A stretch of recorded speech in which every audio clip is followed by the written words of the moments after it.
Ancient Rome wasn't all marble statues and glorious speeches. It was weird. It was filthy. And sometimes it was so dumb it hurts. Forget the history books. We're diving into the real madness. Here are 33 absurd reasons why ancient Rome was one giant, glorified dumpster fire. 1. Emperor Caligula declared war on the sea. Yes, you heard that right. Not on Parthia, not on Germania, but on Neptune himself, the god of the sea. After a failed or possibly just imagined military campaign in Britain, Caligula, in a fit of what historians generously call eccentricity, and the rest of us call being absolutely bonkers, marched his legions to the beaches of Gaul. He commanded his soldiers to attack the water, stabbing the waves with their swords. And the spoils of this glorious victory? He ordered his troops to collect seashells, calling them plunder from the ocean. Imagine being a hardened Roman legionary, trained to conquer the known world, reduced to gathering pretty shells on the beach because your emperor had beef with the tide. The logistics alone boggle the mind. Did they need special anti-wave formations? Were there promotions for particularly aggressive shell collecting? Utter madness. 2. The Romans' favorite condiment would probably get you evicted today. Forget ketchup or artisanal mustard. The absolute height of Roman culinary delight, slathered on everything from fancy dishes to soldiers' rations, was garum. And what was garum? Essentially fermented, liquefied, rotten fish guts. Intestines, blood, gills, the works, all mashed up, salted, and left to putrefy in the sun for months until it broke down into a pungent, umami-rich sauce. Think ancient Worcestershire sauce, but made by leaving roadkill in a bucket. The smell was apparently so overpowering that garum production was often banned within city limits. Yet this stinky fish juice was traded across the empire, commanded high prices, and was considered an absolute staple. Romans would pay fortunes for aged, vintage garum. Imagine trying that sales pitch today. Try our new artisanal sauce. It smells like death, but the flavor notes of decomposed mackerel are simply divine. 3. Roman public toilets were awkwardly social networking hubs. Picture this. You need to use the facilities in ancient Rome. You head to the public latrine, a large room with long marble benches lined with holes right next to each other. No stalls, no partitions, zero privacy. You'd sit there shoulder to shoulder with strangers, senators, maybe even your boss, doing your business while casually chatting about politics, gossip, or the chariot races. And the cleanup? Forget toilet paper. They used a xylospongium, basically a sponge on a stick, which was then rinsed in a channel of running water and left for the next person. Yes, a communal butt sponge. It sounds like a hygiene nightmare crossed with the most uncomfortable team-building exercise ever invented. Business deals were probably struck mid-strain. The original social media, perhaps, just stickier. 4. They had a massive festival where masters served their slaves. It was called Saturnalia, a week-long blowout in December honoring the god Saturn. And during this time, the rigid Roman social order went completely haywire. Slaves were treated as equals, sometimes even waited on by their masters. Gambling, normally forbidden, was rampant. Gifts were exchanged, usually gag gifts like whoopee cushions made of pig bladders. Okay, maybe not exactly, but close in spirit. Schools and businesses closed, courts shut down, and everyone just partied. It was a necessary pressure valve, letting off steam in a strictly hierarchical society. But imagine the hangover, not just from the wine, but the social awkwardness the day after Saturnalia ended. Okay, Lucius, great job serving me wine yesterday. Now get back to cleaning the vomitorium and pretend you didn't hear me call Senator Gracchus a pompous windbag. 5. Romans used actual pee as mouthwash and teeth whitener. Let that sink in. While they built incredible aqueducts delivering fresh water across vast distances, some Romans apparently looked at a chamber pot and thought, dental hygiene? The ammonia in urine does have cleansing properties and can act as a bleaching agent, which is presumably why this aromatic practice caught on.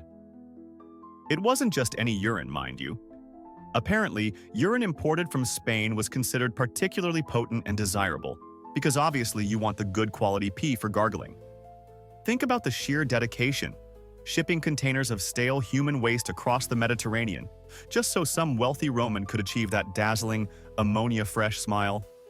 It gives a whole new, horrifying meaning to morning breath. You have to wonder if Roman dentists just gave up entirely. 6. Forget Instagram filters. Roman street graffiti was the original unfiltered social media feed. The walls of cities like Pompeii were absolutely covered in messages, ranging from declarations of love like, "Serena hates you, Isidorus," to political endorsements, crude jokes, reviews of prostitutes.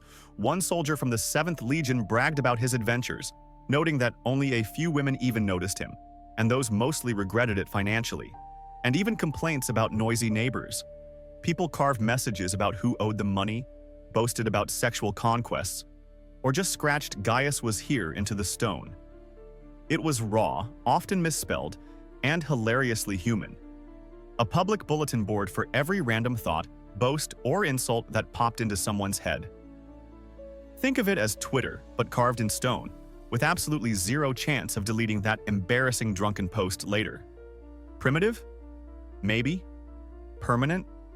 Absolutely. 7. Wealthy Roman women used gladiator sweat as a high-end beauty product. Yeah, let that image marinate. After a brutal fight, the grime, blood, and sweat scraped off a victorious gladiator's body using a tool called a strigil was considered a potent aphrodisiac and facial cream. This eau de arena was collected, bottled in tiny vials, and sold to rich matrons as a luxury cosmetic. Gladiators were the rock stars of their day, and apparently, owning a bit of their bodily essence was the ultimate fangirl move.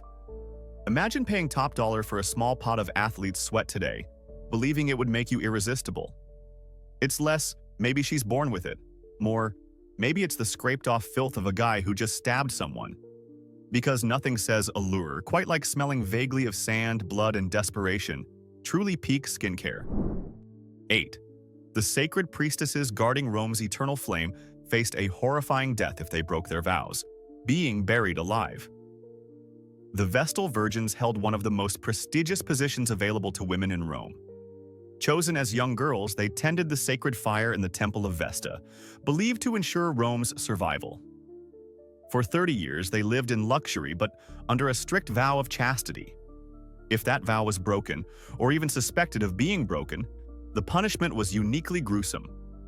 Since shedding their sacred blood was forbidden, the offending Vestal was dressed in funeral clothes, carried in a closed litter, as if already dead, and lowered into an underground chamber with a small amount of food and water. Then, the entrance was sealed, leaving her to die in the dark. All this because letting the fire go out or getting caught dating was considered a catastrophic offense against the state. Talk about pressure. Zero tolerance for cold hearths. 9. Need cash fast? In ancient Rome, you could legally sell your own children into slavery. While Roman society emphasized the power of the father, the paterfamilias, this authority came with some truly chilling rights. If a father fell into severe debt or poverty, the law allowed him to sell his offspring to cover his losses. This wasn't some rare, desperate measure. It was an accepted, if unfortunate, part of the legal landscape. Imagine the family dynamic where your dad literally holds the receipt for your freedom, ready to cash you in if times get tough. It throws a rather dark shade on the whole family values concept, doesn't it? Financial planning, Roman style. It was brutal, dehumanizing, and perfectly legal. Suddenly, complaining about your allowance seems pretty trivial. 10. Forget portion control. Roman elites perfected the art of binge and purge dining. Those massive, hours-long banquets featuring exotic dishes weren't just about savoring flavors. They were endurance tests in gluttony. To maximize consumption, wealthy Romans would often induce vomiting between courses. Now, let's clear up the myth. The vomitorium wasn't a room for puking. It was an entrance-exit passage in amphitheaters. But the practice of deliberately throwing up to make more room. Absolutely real, especially at the most decadent feasts. They'd tickle their throats with feathers or use special emetics. It was a way to display wealth. Look how much roasted flamingo I can afford to eat and waste. And sheer indulgence taken to a stomach-churning extreme. Less fine dining, more competitive eating, with a horrifyingly messy intermission. Dinner party goal: eat your weight in peacock tongues. 11. While you might have a cat or dog, some Romans kept slightly more ambitious pets, like pet moray eels or even ants. Yes, ants. Wealthy Romans with eccentric tastes sometimes cultivated ant colonies, presumably finding their industrious scurrying relaxing. But the real status symbol was the pet moray eel. Romans built elaborate seawater ponds called piscinae, often connected to their dining rooms, to house these large, toothy predators. Some owners became deeply attached, adorning their eels with jewelry like earrings. Crassus, a famous orator, reportedly wept when his favorite eel died. Others, like Vettius Pollio, had a more sinister reputation, allegedly feeding slaves who displeased him to his eels. Whether pampered pets or instruments of terror, keeping giant sea snakes in your living room definitely makes a statement. Beats a goldfish any day, especially if the goldfish bites back. 12. Roman plumbers, the unsung heroes of the aqueducts, were likely shortening their own lives with every pipe they laid. Rome's incredible water system relied heavily on lead pipes. Lead was abundant, easy to shape, and perfect for plumbing. Perfect, that is, until you consider the slow poisoning part. The dangers of lead weren't a complete mystery. Ancient writers like Pliny the Elder mentioned health issues linked to it. But despite the risks, lead was everywhere. In pipes, in cooking pots, even used to sweeten wine, and Romans, especially the wealthy with extensive indoor plumbing, were constantly exposed. Those crafting and installing these marvels were getting heavy doses of poison every day. They built wonders of engineering that supplied cities with fresh water. But the very material enabling this progress was quietly wrecking their bodies. An engineering triumph with a deadly price tag. Progress, but make it poisonous. 13. One emperor allegedly ordered people executed simply because they had better hair than him. Absolute power corrupts, and apparently, it also makes you incredibly insecure about your hairstyle.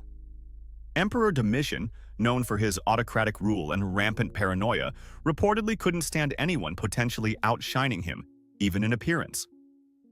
While historical sources can be prone to exaggeration, stories circulated that Domitian, who was sensitive about his own balding, would eliminate perceived rivals based on trivial matters. Having lusher locks or perhaps just a more stylish haircut than the emperor could theoretically put you on his bad side, which was generally a fatal place to be. Imagine living in fear, not of treason, but of having a good hair day at the wrong time. The ultimate bad hair day, courtesy of imperial decree. Crime: excessive fabulousness. Sentence: death. 14. Forget angry subtweets. Romans wrote elaborate curse tablets and hid them, sometimes in toilets. If someone wronged you in ancient Rome, you didn't just grumble. You could commission a tabella defictionis, a thin sheet of lead inscribed with a curse invoking various deities or spirits to inflict horrible misfortune on your enemy. These weren't vague wishes, they were specific. Bind the tongue of Quintus. May Marcus have perpetual fever. Make Plotius impotent. And where did they leave these instruments of magical vengeance? Often buried near the victim's home, thrown into sacred springs, or sometimes, bizarrely, deposited in public drains or even latrines, presumably hoping the foulness would amplify the curse's power. Literally flushing your ill wishes down the toilet, hoping the sewer gods would deliver. Revenge served cold and slightly damp. 15. Emperor Commodus wasn't content ruling Rome. He genuinely believed he was the reincarnation of Hercules and fought as a gladiator. While previous emperors enjoyed the games, Commodus took it to a whole new narcissistic level. He didn't just watch, he participated. Dressed in a lion's skin like Hercules, he'd enter the Colosseum arena to fight. Except his opponents were usually terrified, poorly armed gladiators ordered to lose, or sometimes just disabled citizens and exotic animals he could easily dispatch from a safe platform. He'd charge the state exorbitant fees for these appearances. The Senate was horrified. The people were initially amused, then likely disturbed. But who argues with an emperor wielding a club who thinks he's a demigod? It was the ultimate vanity project, blurring the lines between imperial power, celebrity delusion, and just plain dangerous insanity. Imagine the president showing up to wrestle bears on pay-per-view, because why not? 16. Those luxurious Roman hairstyles often came courtesy of someone else's misfortune. Forget expensive salon treatments. The ultimate status symbol for wealthy Roman women, and even some fashion-conscious men trying to hide bald spots, were elaborate wigs. And where did the best hair come from? Often, it was harvested, or rather shaved, from the heads of enslaved people, particularly those from Gaul and Germania, whose blonde or red hair was highly prized. Entire trades revolved around sourcing, treating, and styling this borrowed hair into towering, intricate coiffures demanded by Roman fashion. It's a stark reminder that Roman luxury was often built directly on human subjugation. Imagine the sheer scale of this hair market. Boatloads of tresses crossing the Mediterranean just so Flavia could achieve the perfect updo. Peak Roman chic, wearing someone else's captive curls. 17. Roman fathers held the terrifying legal right, known as pater familias, to kill their own children. This wasn't some obscure, ancient law. It was a fundamental pillar of Roman family structure for centuries. The pater familias, the oldest living male in a household, held absolute life and death authority over his entire extended family, including his children, grandchildren, and slaves. While outright killing might not have been everyday practice, especially in later periods, the right remained. He could decide whether to accept a newborn into the family or order it exposed, left outside to die. He could sell his children into slavery, force marriages, or inflict severe punishments. It represents an almost unimaginable level of patriarchal power, making family dinners potentially lethal. Dad's word wasn't just law, it could be a death sentence. 18. One of Rome's finest contributions to nightmare fuel? The penalty of the sack. If you killed your father, they didn't just execute you, they staged a horror show. First, they'd beat you with rods, then sew you into a leather sack, along with a dog, a rooster, a viper, and, because why not, a monkey. Yes, some poor soul had to source a snake and a monkey for an execution. Logistics must have been wild. Got the monkey yet? No? Executions at noon. Once packed in with your new angry roommates, the sack was tossed into a river. Roman justice, part trial, part zoo, all nightmare. 19. Wealthy Romans worried about their waistlines too, creating ancient fitness clubs that were likely pathetic shadows of modern gyms. Amidst the epic banquets and general indulgence, some Romans developed a consciousness about staying trim, or at least appearing to. This led to the emergence of spaces, often attached to bathhouses, dedicated to exercise. But forget high-tech machines and personal trainers. Roman fitness likely involved things like light weightlifting, with primitive dumbbells called halteres, wrestling, running, ball games, or maybe just some vigorous stretching. Picture portly senators awkwardly hoisting rocks or engaging in half-hearted sparring matches, likely just working up a mild sweat before heading back to the baths and then probably another large meal. It was less P90X, more like a pre-feast warm-up designed mostly to make them feel virtuous. Ancient boot camp, 10 reps of complaining about taxes. 20. Roman authorities sometimes used massive displays of fake food to impress or deceive the populace. Politics is theater, and Roman politicians understood this well. During public festivals, triumphs, or grain distributions known as the annona, leaders sometimes resorted to creating elaborate displays of abundance using artificial food. Imagine piles of imitation bread loaves, sculpted fruits made of wax or plaster, or perhaps even painted backdrops depicting overflowing granaries. This could serve to create an illusion of prosperity, appease restless crowds expecting handouts, or simply make a political statement without the actual expense. It was a propaganda tool, a way to manage public perception through visual trickery. The original thoughts and prayers, but made of plaster grapes. Because nothing says we care like inedible deception. 21. Forget antibiotics. Romans believed onions could cure almost anything, from dog bites to baldness. Pliny the Elder, the Roman scholar who documented seemingly everything, listed dozens of medicinal uses for the humble onion. Got bitten by a snake or scorpion? Rub an onion on it. Losing your hair? Onion juice to the rescue. Coughs, colds, vision problems, infections, digestive issues, even low libido. Apparently, the onion was the answer. While onions do have some beneficial compounds, the Romans attributed near-magical healing powers to them, prescribing them with unwavering confidence for an absurd range of ailments. It makes you wonder if Roman kitchens smelled perpetually of onions, not just for cooking, but for constant self-medication. Got the plague? Have you tried an onion? Probably didn't help much. 22. The Roman army's go-to sports drink?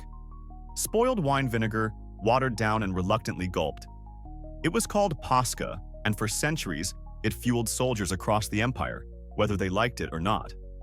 Made by diluting sour wine or full-blown vinegar, sometimes flavored with random herbs, pasca was cheap, everywhere, and technically drinkable. The acidity helped kill bacteria, so at least you wouldn't die of dysentery, just of disgust. Imagine marching 20 miles in full armor, and your reward is chugging a medieval pickle juice smoothie. Delicious. Even the Bible mentions it. Jesus got offered a sip. The first energy drink in history, tastes awful, probably saved lives. Bottoms up, and try not to gag. 23. Those epic Roman feasts weren't just meals, they were multi-sensory endurance events lasting up to 10 hours, featuring hundreds of dishes, where vomiting was just a strategic pause. We touched on the purging, but let's grasp the scale. Imagine reclining for nearly half a day as course after course arrives. Oysters, dormice cooked in honey, roasted peacocks, sow's udders, flamingo tongues, intricate dishes designed to look like something else entirely. Hundreds of plates, rivers of wine. The goal wasn't just sustenance, it was conspicuous consumption dialed up to 11. Inducing vomiting wasn't seen as shameful, it was a practical necessity to continue the marathon of gluttony, a brief intermission before diving back into the culinary chaos. It wasn't dinner, it was a siege on your own digestive system, a 10-hour food coma with tactical breaks. 24. Some of the most powerful men on earth, Roman emperors, often based critical state decisions on advice from fortune tellers reading sheep guts. While projecting an image of rational power, many emperors were deeply superstitious, relying heavily on various forms of divination. They employed astrologers, consulted oracles, and paid close attention to omens like bird flight patterns, augury. Perhaps most bizarrely, they relied on haruspices, priests who predicted the future by examining the entrails, particularly the liver, of sacrificed animals. Imagine a tense war council. General, should we invade Parthia? Hold on, let me just see what this sheep's liver says. Looks a bit spotty. Maybe delay till Tuesday? Critical decisions affecting millions potentially hinged on the appearance of internal organs. Peak strategic planning. 25.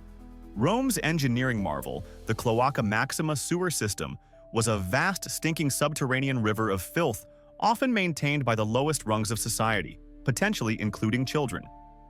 This greatest sewer, initially an open drain, evolved into a massive underground network, channeling waste and runoff out of the city. It was essential for sanitation, but created a hazardous underworld.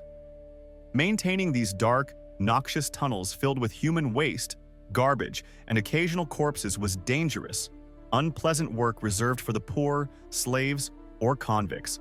Historical evidence suggests children might have been employed for tasks requiring squeezing into smaller passages. It's a grim contrast. The sophisticated engineering above ground masking a literal river of misery flowing beneath, serviced by society's most vulnerable. Rome wasn't just built on hills, it was built over tunnels of horror. 26. Before the gladiators even got their sandals dusty, the Colosseum mornings often featured mass slaughter of animals. We're talking thousands of creatures: lions, tigers, bears, elephants, rhinos, crocodiles, ostriches, shipped from across the empire just to be pitted against each other or hunted down in elaborate spectacles called venations. It was the warm-up act. Imagine starting your day watching a bear fight a bull, followed by archers picking off imported giraffes, all before the main event. The sheer logistics and cost were insane, driving some species towards extinction. All for a bit of bloody morning entertainment. Priorities, Roman style. Because who needs coffee when you have coordinated elephant massacres? Utterly brutal. 27. Romans got so ridiculously flashy with their wealth that the government kept passing laws banning excessive luxury. These were called leges sumptuariae, attempting to curb spending on everything from fancy clothes and expensive dyes to overly lavish dinner parties and elaborate funerals. Did they work? About as well as telling water not to be wet. The rich always found loopholes or simply ignored the laws, seeing them more as suggestions. It was a constant battle between trying to maintain traditional austerity and the irresistible urge to show off your new solid gold chariot. Proof that complaining about the 1% showing off is a tradition almost as old as Rome itself. Feudal? Yes. Hilarious? Absolutely. 28. Forget statues. Some Roman emperors demanded to be worshipped as living gods while they were still alive, even building temples to themselves.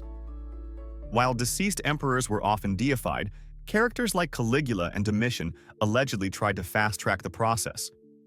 They demanded divine honors, adopted godly titles, and sometimes even replaced the heads of existing god statues with their own likenesses. Imagine walking into a temple and praying to a statue of Jupiter with your emperor's smug face staring back. It's the ultimate expression of ego, blurring the lines between ruler and deity to a terrifying degree. Peak narcissism achieved. Next level. Demanding sacrifices of your favorite snack food. 29. Think fake news is new? Roman politicians were masters of weaponized slander and propaganda campaigns that would make modern trolls blush. During power struggles like the one between Octavian, later Augustus, and Mark Antony, Rome was flooded with vicious rumors, forged documents, and character assassinations spread through pamphlets, speeches, and even coins. Antony was painted as a drunken, orientalized puppet of Cleopatra, betraying Roman values. Octavian presented himself as the wholesome savior of tradition. It was brutal, effective, and deeply personal. History's first major disinformation war, proving that mudslinging is a timeless political art. Just carve your lies in stone. They last longer. 30. At least one emperor reportedly demanded that guests kiss his feet. Yes, groveling taken to its most literal, demeaning conclusion. Emperor Caligula, again, surprise, or possibly Domitian, depending on the source, allegedly instituted this practice as a display of absolute dominance. Imagine being a respected senator or a visiting dignitary, forced to prostrate yourself and plant your lips on the imperial footwear. It wasn't just about respect, it was about humiliation, reinforcing the vast gulf between the ruler and everyone else.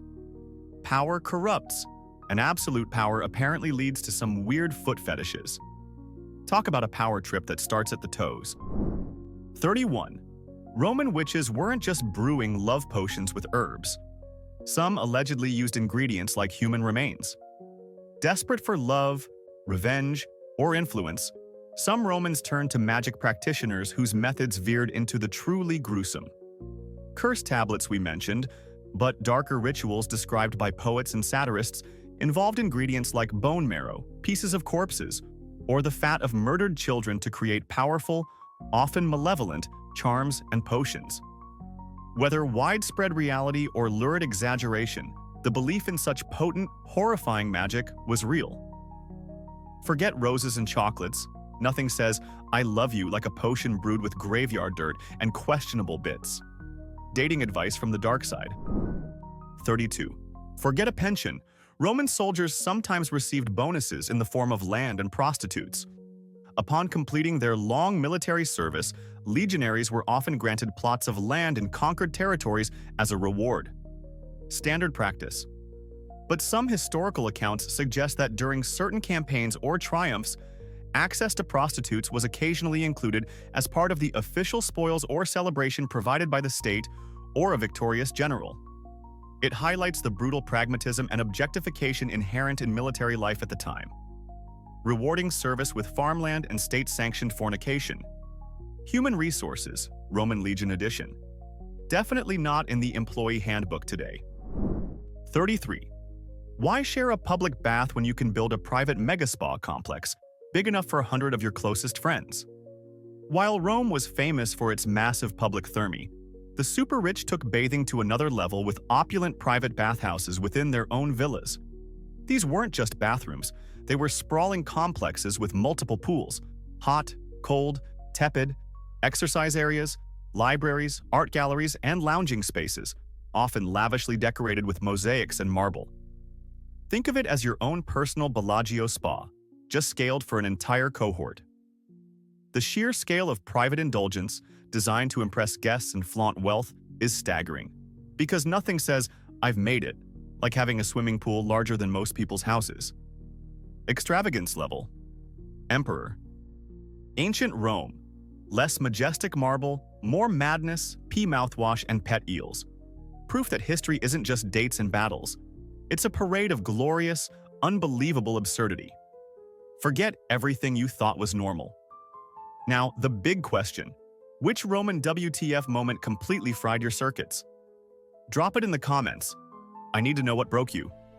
Hit subscribe if you want more history that makes absolutely no sense. Because the past is weirder than you can possibly imagine, and we're just getting started.